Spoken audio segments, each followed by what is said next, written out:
My name's Steve Skinner. I'm 70 years old. I know that I'm not the person I was, and I'm not yet the person that God wants me to be, but I'm happy to be walking along that path.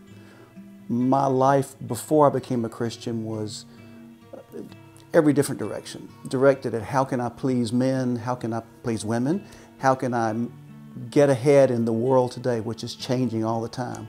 Being a Southerner, I mean, a lot of us have a similar story that I grew up in a Christian home.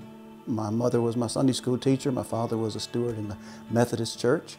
The Methodists have good news, bad news, the process called confirmation, where you study a little bit, study a lot, and when you're 11, you can be confirmed, which is you made it, you're done. So at the age of 11 or 12, I thought, well, I'm done with that. Now I've got this. I'm a Methodist, so I'm good to go. It was not until we had I'd gone through college and gotten married that some friends of ours invited us to Avondale First Baptist Church. I got involved in the Sunday school. There again, I'm learning some more. I'm learning about Jesus, and you'll see the difference here in just a second. I learned a lot, but it was not until my wife and I went to a retreat up in the mountains of North Georgia, and it was led by Barry St. Clair.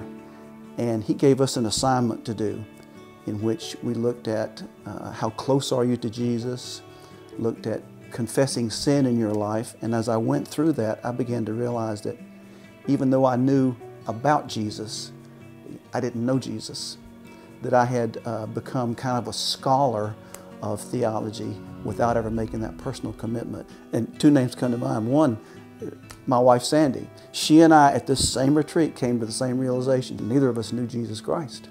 So we began down this path together. And the second is the guy I mentioned before, Barry St. Clair. I laughed because once a week at 6:30 in the morning on every Monday morning, I would go up for discipleship time with him and 4 or 5 other young men of the church. Those guys were very instrumental to me, and my wife, she continues to be instrumental to me.